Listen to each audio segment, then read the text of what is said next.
हे दोस्तों, 2015 की the last which Hunter आज मैं सुनाने जा रही हूँ। Director Breck Eisner, IMDb rating 5.9। कहानी सुनना अच्छा लगा तो वीडियो को लाइक, शेयर, कमेंट पक्के से करें और चैनल सब्सक्राइब करना बिल्कुल ना भूलें। अब कहानी सुनते हैं। ये कहानी शुरू होती है 14वीं शताब्दी से, जब इंसानों और चुड़ैलों के बीच एक शीत युद्ध चला आ रहा था। कभी इंसानों का पलड़ा भारी पड़ता तो कभी चुड़ैलों का।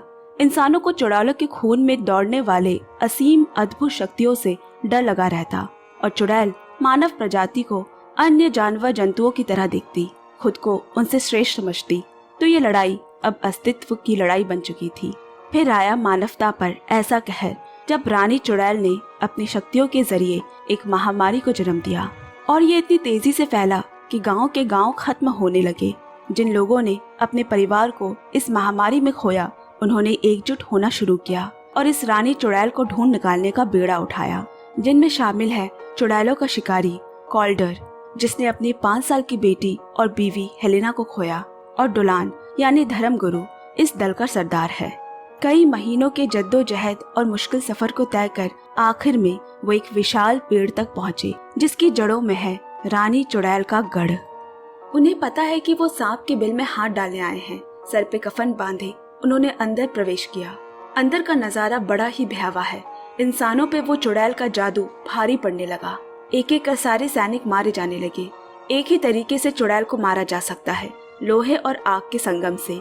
कॉल्डर बड़ी हिम्मत से रानी चुड़ैल से लड़ा और अपनी तलवार उसकी सीने में उतार दी। मरते हुए रानी चुड़ैल ने कहा, तेरी आंखों में अपनों को खोने का दर्द झलक रहा है। तू उनकी यादों में रोज तड़पता है और हर रोज मरने की दुआ मांगता है। ये मेरा श्राप है कि न तेरा ये तड़पना कभी खत्म हो, न तेरी जिंदगी। तू अमर रहेगा, अनंत काल तक इस धरती पर अकेला भटकेगा। ये दुआ किस बद्दुआ की तरह कॉल्डर को लग गई। अब 800 साल बाद कॉल्डर हूबहू वैसे ही सूट बूट पहने एक हवाई जहाज में बैठा है। बाहर का मौसम बहुत खराब है, सभी यात्री डरे हुए हैं। इतनी ऊंचाई में भी कॉल्डर को जादू की बू आई। उसने उठकर ढूंढना शुरू किया तो देखा एक बहुत कम उम्र की चुड़ैल यात्रियों में शामिल है और उसके पास कुछ ऐसा है जो बारिश, बर्फ, धूप और ठंड जैसी वायुमंडल की शक्तियों को नियंत्रित कर सकती है अगर उन्हें आपस में मिला दिया जाए। लेकिन उस लड़की को इस बात का अंदाजा नहीं। वो खुद सहमी बैठी है। कॉल्डर ने उसे 3 तिलस्मी पत्थर लिए जो बहुत ही दुर्लभ और बहुमूल्य है, और उन्हें बड़ी सावधानी से एक दूसरे से अलग करते ही मौसम शांत हो गया। ये दुनिया अब पहले से बहुत ज्यादा बदल चुकी है। यहाँ इंसान और चुड़ैले रहते तो दोनों हैं, लेकिन उनमें शांति संधि हो चुकी है। वो सदियों से पीढ़ी दर पीढ़ी अपनी मिली हुई शक्तियों को भूलने लगी है और इंसानों से समझौता करके रहते हैं। इस सब को सुचारू रूप से चलाने के लिए एक्स एंड क्रॉस नाम की एक संस्था है, जिसके सदस्य चुड़ैल और इंसान दोनों हैं। संस्था का एक अटूट नियम है कि किसी भी हालत में जादू इंसानों के खिलाफ इस्तेमाल नहीं किया जा सकता, और इस नियम की रक्षा पिछले 800 सालों से कॉल्डर कर रहा है। लेकिन हर नियम को एक दिन टूटना ही है, जिसका इंतजार सदियों से कोई कर रहा है। संस्था के 36वें फादर के काम का आखिरी दिन है। 30 साल की सेवा के बाद आज वो 50 साल की उम्र में रिटायर होने जा रहा है। कल से 37वां नंबर का यानी नया फादर आएगा। यूँ तो वो उसका पर्सनल सेक्रेटरी की तरह है, एक सलाहकार है, मगर पिछले 30 सालों में उन दोनों ने एक दूसरे का भरोसा और दोस्ती जीता है। आज दोनों इस विषय में थोड़ा भावुक हो गए। फादर ने कहा, जिंदगी के तजुर्बे के मामले में भले ही तुम मुझसे कहीं आगे हो, मगर जिंदगी जीना किसे कहते हैं ये मैं तुमसे बेहतर जानता हूँ।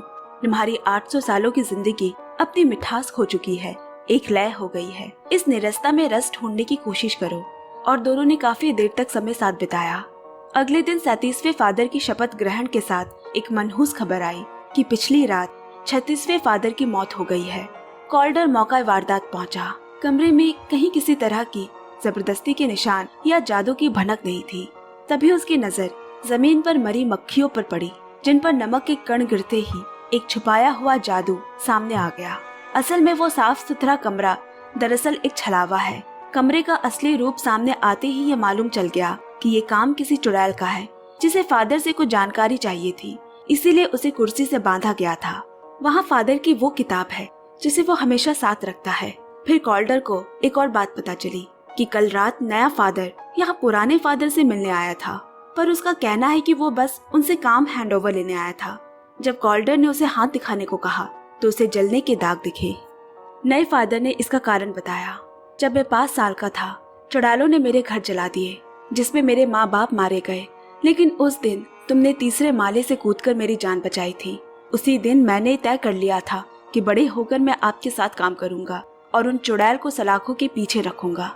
कॉल्डर को वहीं पर एक और सुराग मिला, एक ऐसा जादू का निशान जिसे बहुत पुराने किस्म का जादू करने के लिए इस्तेमाल किया जाता है।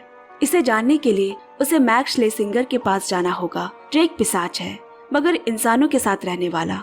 वो एक केक की दुकान पर है जहाँ गजब की भीड़ उमड़ पड़ी है। ऐसा इसीलिए क्योंकि मैक्स ऐसा जादू करता है जो इंसान को मीठे की तरफ आकर्षित करता है। यही उसका काम है, कारोबार में इजाफा कराना, कस्टमर खींचकर। लेकिन वो भी कॉल्डर से गुस्ताखी नहीं कर सकता। उसने उसे वहाँ आए एक आदमी के बारे में बताया जिसे लहसुन और सेब की महक आ रही थी। कॉल्डर समझ गया कि अगला सुराग कहाँ मिलेगा। लहसुन की बू आर्सेनिक केमिकल की तरह है जिसे प्रथम विश्व युद्ध में लाशों को जलाने के लिए इस्तेमाल किया जाता था, यानी एक ऐसा पुराना मुर्दा जलाने की जगह जहां आर्सेनिक का इस्तेमाल होता हो और वहीं पर सेब के पेड़ भी हो। तुरंत ऐसी जगह का पता लगाकर वो वहां पहुंचा और एक चुड़ैल से उसका सामना हुआ जो कि एक बच्चे के वेश में था। उसे जब्त कर कॉल्डर संस्था ले आया। कॉल्डर को शक है कि वो किसी और के लिए काम कर रहा है, मगर बाकियों को ऐसा नहीं लगा और उसे भी बाकी चुड़ैलों की तरह सजा में अंधेरे और ठंड में अनंत काल तक के लिए कैद कर दिया गया।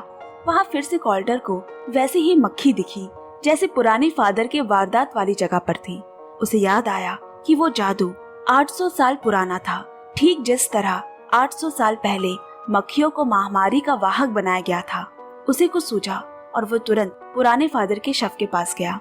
कुछ टोटके करने के बाद उसे पता चला कि उसे मरा दिखाया जा रहा है, लेकिन उसकी सांसें चल रही है। वो उसे कुछ जानना चाहते हैं, इसीलिए उसे मारा नहीं गया। उसके गले के पास से एक मक्खी निकली। वो जो कोई भी है, फादर के अंदर प्रवेश कर जानकारी लेना चाहता है। अपने पुराने दोस्त को बचाने के लिए उसके पास सिर्फ 2 दिन का वक्त है, फिर वो दम तोड़ देगा। तभी फादर के दाहिने हाथ की तर्जनी उंगली पे एक कट का निशान है। कॉल्डर को उसके काम करने का तरीका मालूम है। ये कोई सुराग है जो उसके दोस्त ने उसके लिए छोड़ा है। उसकी उसी किताब पे जिसे वो हमेशा साथ लिए फिरता है, उस पे 3 अलग अलग पन्नों पे अलग शब्दों पर उसके खून के निशान हैं, जिन्हें जोड़ने पर बनता है अपनी मौत को याद करो। वो कॉल्डर को उसकी मौत का दिन याद करने को क्यों कह रहा है? वो क्या भूल गया है? इसके लिए उसे याददाश्त की पोषण की जरूरत है। अब वो एक बार जैसी जगह पर गया जिसे क्लोई चलाती है, जहाँ के कस्टमर्स शहर भर के चुड़ैले हैं। हाँ, बस शराब की जगह वहाँ अलग अलग तरह के जादुई पोषण मिलते हैं। कॉल्डर को वहाँ देखते ही सभी चुड़ैले भाग गई, क्योंकि वो चुड़ैलों का काल है। बस क्लोई नहीं भाग पाई, क्योंकि ये जगह उसी की है। कॉल्डर के कहने पर याददाश्त का पोषण उसे देना पड़ा और पलक झपकते ही वो अपने दिमाग के उस कोने में चला गया जहाँ यादें दफन है। बर्फीली वादियों के बीच खड़ा है, उसके ठीक सामने वो 800 साल पुराना पेड़। वो खुद को और रानी चुड़ैल को वहाँ देख पा रहा है, लेकिन फादर उसे क्या याद दिलाना चाहता है ये उसे अभी भी समझ नहीं आ रहा। तभी उसकी यादों से उसे खींच निकाला बिलाइल नाम के एक पिशाच ने। वो कॉल्डर पर भारी पड़ रहा है, क्योंकि कॉल्डर अभी भी उस पोषण के प्रभाव में है। तब अपनी जान पर खेलकर क्लोई ने उस पर से पोषण के प्रभाव को खत्म किया, जबकि वो खुद एक चुड़ैल है और मौका पाकर वहाँ से भाग सकती थी। कॉल्डर के पूरे होश में आने से पहले ही बिलाल वहाँ से भाग खड़ा हुआ, क्योंकि ऐसे वो उसका सामना नहीं कर सकता, और जाते हुए कहने लगा, रानी चुड़ैल को फिर से आने से कोई नहीं रोक सकता। अपने पूरे बार को यो आग में जलता देख क्लोई दुखी होकर वहाँ से चली गई, पर बिलाल अब उसके भी पीछे आया। जो भी कॉल्डर का साथ देगा उसे वो रास्ते से हटा देगा। कॉल्डर ने क्लोई को बचाया और अपने घर ले आया। सुबह कॉल्डर ने उससे जो भी हुआ उसके लिए माफी मांगी और उसे दोबारा याददाश्त पोषण बनाने को कहा। बदले में वो उसे बिलाइल जैसे चुड़ैलों से सुरक्षित रखेगा। क्लोई मान गई, मगर उसे एक खास तरह के पौधे की जरूरत पड़ेगी जो उसकी दोस्त मिरांडा के यहाँ मिलेगा। वहाँ पहुँचने में उन्हें देर हो गई, क्योंकि मिरांडा मारी गई और वो जड़ी बूटी वाला पौधा भी वहाँ से गायब है। साफ है, कोई तो है जो नहीं चाहता कि कॉल्डर अपनी याददाश्त को याद करे। अपने दोस्त की मौत का अफसोस करते हुए क्लोई ने कॉल्डर की पूरी मदद करने का वादा किया। अब इसके बाद वो एक पुरानी चुड़ैल डैनिक के पास गई, जो द्वितीय विश्व युद्ध के आसपास के समय से जिंदा है। और जिसके पास वो जड़ी बूटी मिल सकती है। वहाँ पहुँचते ही क्लोई को कुछ ठीक नहीं लगा। जब तक कि वो कॉल्डर को आगाह करती, देर हो चुकी थी। कॉल्डर उसके जड़ी बूटियों के वश में आ चुका है। वो अपने सबसे मार्मिक और दिल के करीब पलों में उलझ चुका है। उसकी प्रेमिका है, बच्चे हैं। उसने कैसे अपने नवजात शिशु को पहली बार बाहों में उठाया, कैसे उन्हें खो दिया। यहाँ क्लोई को भी पकड़ लिया गया, लेकिन फिर भी बीच बीच में उसे क्लोई की आवाज आ रही है, ये सब छलावा है, बाहर निकलो, इससे बाहर निकलो। क्लोई की आवाज की मदद से वो उसके जादुई जाल को तोड़ने में सफल रहा। दैनिक डर गई। उसके पास से भी वो लाल मिट्टी मिली है जो उसे पहले भी दिखी थी, जो मुर्दा घर की मिट्टी होती है, जादू के लिए सबसे जरूरी। यहाँ एक बहुत बड़ी साजिश चल रही है और चुड़ैले अपना पक्ष चुन रही है। इंसानों के बनाए नियमों से आजाद होने का समय आ चुका है। दैनिक कॉल्डर के होश में आते ही डर गई। उसके गले में लटकी एक पत्थर है जिसपे उसके चेहरे की कुरूपता कैद है। उस पत्थर को जरा सा दबाते ही उसने बिलाल का नाम बता दिया, जो इन सब के पीछे है। कॉल्डर ने तो दैनिक को छोड़ दिया, मगर क्लोई ने उस पत्थर को मसल दिया और अपनी दोस्त मिरांडा की मौत का बदला लिया। वहाँ जाने का एक फायदा ये हुआ कि कॉल्डर को क्लोई की असली शक्ति का पता चला, जो कि वो सबसे छुपाती आई है। वो किसी के भी सपनों में, यादों में कभी भी कहीं भी आ जा सकती है, जो कि एक बड़ा ताकतवर जादू है। रानी चुड़ैल के पास खास सेना थी, फिर भी उसने कॉल्डर की मदद की, जो बताता है कि वो बाकी चुड़ैलों की तरह नहीं सोचती। अब कॉल्डर ने क्लोई से मदद मांगी कि वो उसके दिमाग में उतरे और वो राज ढूंढ निकाले जिस तक पहुंचने के लिए सब उसे रोक रहे हैं। क्लोई अपनी शक्तियों से इसीलिए भागती आई है क्योंकि उसने जाने अनजाने में अपने भाई को नुकसान पहुंचा दिया था, मगर कॉल्डर के बार बार कहने पर वो मान गई और क्षण भर में वो उसके दिमाग में उतर गई। उसकी यादों की नदी का पीछा करते हुए वो पहुंची उसी विशाल पेड़ के नीचे, जिसमें से निकलती आग की लपटें आसमान छू रही है। जब कॉल्डर को रानी चुड़ैल ने अमरता का श्राप दिया था, वो भी रानी के साथ जला था, मगर फिर भी मरा नहीं। जब उनका सरदार डोलान ने देखा कि रानी का दिल अभी भी धड़क रहा है, उस पे तलवार घुसाते ही कॉल्डर तड़पने लगा और वो समझ गया अगर रानी का दिल धड़कना बंद हुआ तो कॉल्डर भी मारा जाएगा। फिर उसने बिना किसी को बताए उसका दिल छुपा लिया और तब से हर दुल्हन या फादर को ये राज बताया गया, जो इस राज को सबसे छुपा कर रखे।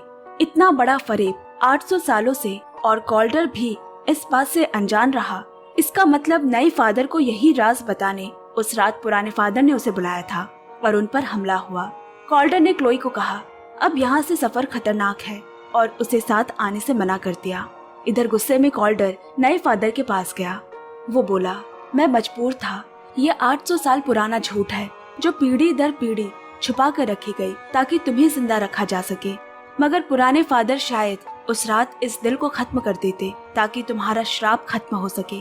वो ये तुम्हारे लिए करने वाले थे, लेकिन अब वो दिल हमारे पास नहीं है, पर ये मालूम कर लिया है कि वो लाल मिट्टी कहाँ से लाई जा रही है। यहाँ बिलाल ने मैक्स को कैद कर लिया और मुर्दों की मिट्टी में रानी का दिल दफना दिया, जहाँ से उसने फिर से जन्म लिया और मैक्स के शरीर को धारण किया। जब तक कॉल्डर वहाँ पहुँचा देर हो चुकी थी। बिलाल को तो उसने मार दिया, पर रानी अब जिंदा हो चुकी है। वो बोली तू कभी मरा नहीं था, ये अमरता तो तुझे उधार दी थी ताकि मैं वापिस आ सकूं। अब कुछ नहीं किया जा सकता, समय खत्म हो चुका है। इधर बिलाल के मरने से उसका किया जादू पुराने फादर पर खत्म हो गया। कॉल्डर को मायूस देख फादर ने उसे ये राज छुपाने के लिए माफी मांगी। कॉल्डर बोला वो वापिस आ गई है फिर से महावारी का कहर बरसाने, और मैं फिर से वहीं खड़ा हूँ जहाँ से ये 800 साल पहले का सफर शुरू हुआ था। पुराना दोस्त एक मजबूत स्तंभ की तरह होता है जिसके अकेले का सहारा तुम्हारी हिम्मत की दीवारों को टूटने नहीं देता। आज फिर उसके दोस्त के कहने पर कॉल्डर उठ खड़ा हुआ। ये वक्त गवाने का नहीं है। उसने एक बार रानी को हराया है और दोबारा भी हरा सकता है। कॉल्डर को मालूम है वो कहाँ मिलेगी, उसी चुड़ैलों के कैद खाने में जहाँ उसने सालों से चुड़ैलों को मारने के बजाय कैद में रखा, जो रानी के इंतजार में है कि वो उन्हें आजाद कराएगी। अब क्लोई भी उसके साथ देने आ गई। तीनों उस कैद खाने में प्रवेश करते हैं जिसकी दीवारों पे खतरनाक चुड़ैले कैद है। वो पेड़ अब उस जगह और जमीन पे जड़ें जमा चुके हैं। जल्द ही रानी का जादू असर दिखाएगा और मानवता विनाश के कगार पर होगी। वो इस बार किसी को जिंदा नहीं छोड़ेगी। सालों का इंतकाम उसके दिल में सुलग रही है। कॉल्डर ने उसी एलिक को दीवार की कैद से निकाला जिसे पुराने फादर पे हमला करने की सजा दी गई थी। वो कोई मंत्र उच्चारण कर रही है जिसे रोकना जरूरी है। ये काले मंत्र है जो रानी को शक्ति दे रहे हैं। क्लोई को उसके दिमाग में उतरना होगा उसे रोकने के लिए। यहाँ एक कैदी की रिहा होते ही जेल खाने के संतरी उसे वापस दीवार में दफन करने के लिए आए। इसी बीच क्लोई ने एलिक के दिमाग में उसे खत्म कर दिया। मंत्र उच्चारण बंद हो गया। अब रानी और कॉल्डर आमने सामने हुए। फर्क इतना है कि अब कॉल्डर अमर नहीं रहा, वो मर सकता है। रानी उसे माया के जाल में फंसाने लगी, लेकिन हर माया को काटते हुए जैसे ही लोहे और आग की तलवार से वो उसे काटने जा रहा था, नया फादर बीच में आ गया। उसने क्लोई को बंदी बना लिया। इससे पहले कि कॉल्डर को समझ पाता, रानी ने उसे जख्मी कर दिया। रानी को अब एक ताकतवर जादूगरनी क्लोई के रूप में मिल गई है, जिसके दिमाग को उसने कैद कर लिया और क्लोई के जरिए वो सभी कैद चुड़ैलों के दिमाग तक जा पहुंची। सब मिलकर मंत्र उच्चारण करने लगे और महामारी ने पलक झपकते ही पूरे आसमान को ढक लिया। नए फादर ने उसे बताया, मैं दरअसल चुड़ैलों की संतान हूँ, लेकिन मेरे पास शक्तियाँ नहीं है। रानी मुझे शक्तियों से नवाजेगी, इसीलिए मैंने ये किया। मगर एक धोखेबाज की जगह कहीं नहीं होती। रानी ने कहा, वो बिना शक्तियों के एक इंसान से ज्यादा कुछ नहीं, और उसे मौत नसीब हुई। यहाँ बेहोश कॉल्डर को उसकी हलीना और बेटी दिखने लगी, जो उसे वापस जाने को कह रहे हैं। तब कॉल्डर ने हुक्म का इक्का निकाला। उसके जेब में रखी वही वायुमंडल बदलने वाले 3 पत्थर, जो हवा, पानी, बिजली, बर्फ को नियंत्रित कर सकती है अगर वो जल के संपर्क में आए। जल स्पर्श करते ही बिजली कौंध उठी और कॉल्डर की लोहे की तलवार रानी के आर पार होते ही लोहे पर बिजली आकर्षित हुई और रानी ने दूसरी बार कॉल्डर के हाथों दम तोड़ दिया। उसके मरते ही क्लोई सहित सभी चुड़ैलों का मंत्र उच्चारण खत्म हो गया। आसमान में छाए मक्खियों के बादल छटने लगे, मानो अंधेरा खत्म होने के बाद नया दिन निकल आया हो। इधर कॉल्डर के घाव भर गए, यानी वो अभिशाप अब तक जीवित है, जब तक कि रानी का दिल नहीं मरता। वो उसे मारने ही जा रहा होता है कि क्लोई ने उसे रोक लिया। तुम्हें नहीं मालूम वहाँ दूसरी दुनिया में कितने ही चुड़ैल तुम्हारे मरने के इंतजार में हैं, ताकि वो इस दुनिया पर काबू पा सके। मानव जाति को तुम्हारी जरूरत है, और मुझे भी, क्लोई ने कहा, और एक्स और क्रॉस संगठन को उसने छोड़ दिया। अब जो उसका सफर शुरू होने वाला है, उसमें वो अकेला नहीं, क्लोई भी साथ है, और कहानी यही खत्म होती है। पसंद आए तो प्लीज लाइक, शेयर, कमेंट, प्यार पक्के से देते रहे। Bye bye, take care and love you.